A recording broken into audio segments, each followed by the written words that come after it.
Good morning. Have some coffee. Or if you're like me, it's 2 o'clock in the afternoon. Have some coffee. And I wanted to talk about bagpipes, so I thought I'd wear the hat. A lot of people say they like the hat. I don't like the hat so much. I mean, I like how it looks, but it's wool and it's hot. So when it's July, I feel like my little brain is getting cooked. So I'm not that into the hat in July. Other times, it's great. Like it, looks good. Definitely completes the uniform. It's called a Glengarry. The reason I wanted to do this is because I'll be at a parade or, you know, a festival or something where I've played bagpipes and someone will come up and say, I've never even seen a bagpipe. I didn't know anyone played them, or, you know, just all kinds of things like that, because people just aren't familiar with the instrument. I mean, it's been around for thousands of years. Every culture had its own bagpipe.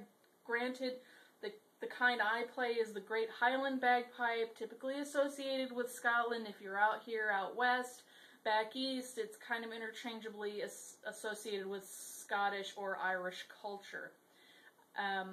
There are many different types of bagpipes. I hear if you go to the local musical instrument museum, they had at least 100 different kinds. You know, and some have drones that go up and over, and some have drones that stick out the front, and, you know, they have them all over the place. So, without further ado, let's get to the piping. Well, alright. So, this is kind of how they come in a big mess. So, you have different parts, obviously. You have a bag. This is actually a bag cover. So this one's pretty fancy. You got Velcro on the end. So when you open it up, you have a bag, which typically nowadays, these are going to be synthetic. Unless you are a top player, then this will be a full hide bag. But I am a cheater. I like the modern technology, so this is a leather bag covered, or covering, a synthetic bag. So I have a zipper, I can open it, and you can see my moisture control system in here, because moisture is not the best friend of bagpipes. So moisture control, and if I can pull it all the way back. This thing is nothing. It's, you know, a cloth bag. It doesn't help you play or anything like that. It just, you know, signifies what band you're in. And you can see my, oh, that's not good. My drone enhancer is trying to come out on me, actually. So, that's interesting. Anyway, these are my drone enhancers. And putting it back in. And there's some widgy, squidgy stuff to put on the teeth of the zipper to make sure it's airtight. And you can see there's a rubber collar right here, which is what the drone stock fits into, is this rubber collar. And you have to be careful, because if you break this, you are out a bagpipe bag. So, put its jacket back on. So typically when you put your pipes in their box, the bass drone is free to roam around. And it hooks onto the base here. And so that is one full drone. Oh, this right here is a reed. And the way this functions is that you can kind of see this hole right here. There's a clear plastic filament over, which I don't know if you can see it. And so when air washes up the drone, it vibrates this clear plastic plug, and that's what makes this, or not plug, clear plastic filament, and that's what makes the sound. This is your noisemaker, the chanter. It is the loudest part of the bagpipes. And the thing that's on the end here is a reed protector. It has these little beads in the top that collect water to keep moisture in here, because kind of a moist reed is way easier to play than a dry reed, I think. So there's your reed. It's nothing fancy. It's 2 pieces of cane.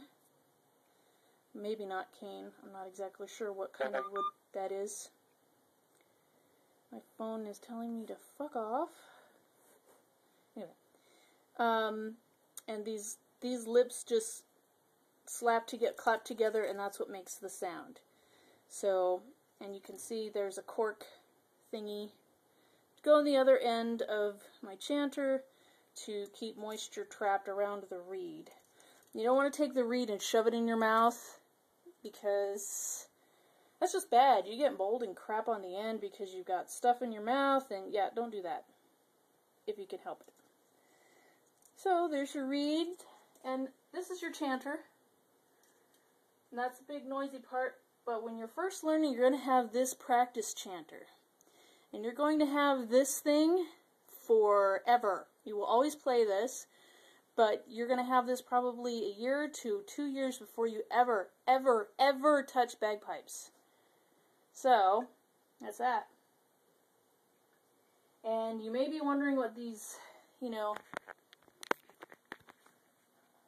may be wondering what these cords are. As they're decorative, but they also serve a function of keeping your drones together up on your shoulder, or they'd be flying off, and yeah, that wouldn't be good. And this thing is what you blow into. It's called your blowpipe or your blow stick. And this one's adjustable, so I can adjust it to the length of me, my mouth, my, mouth to arm ratio. And let's see if I can get this done before my video ends. This one will probably be the hardest one to get out, because you're blowing a bunch of moisture in here. So it swells. So you can see some nice yellow hemp on there. The belief, yellow hemp versus black hemp, is that the yellow hemp is waxed and won't expand as much, whereas the black hemp is not waxed so much, and it will expand and crack your drone stalks, your chanter stalk.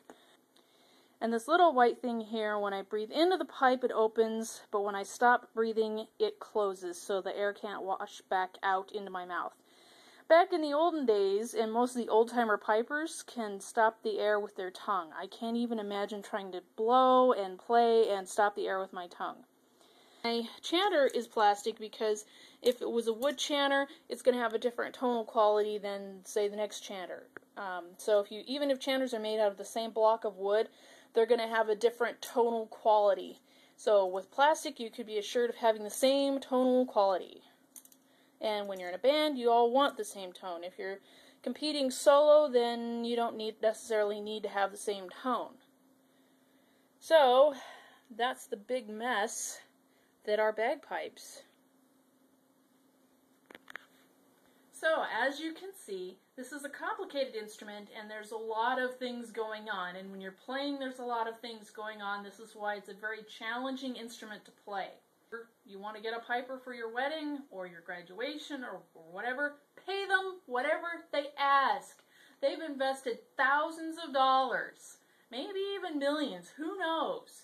And they've spent countless hours to be as good as they are, to be able to play your function, make it sound pretty good. So give them the money. Anyway, with that, Bull says hi. Bull, can you hear? Bull. Bull. There you go. So Bull says hi, and I hope you have enjoyed this presentation and you know a little more about bagpipes.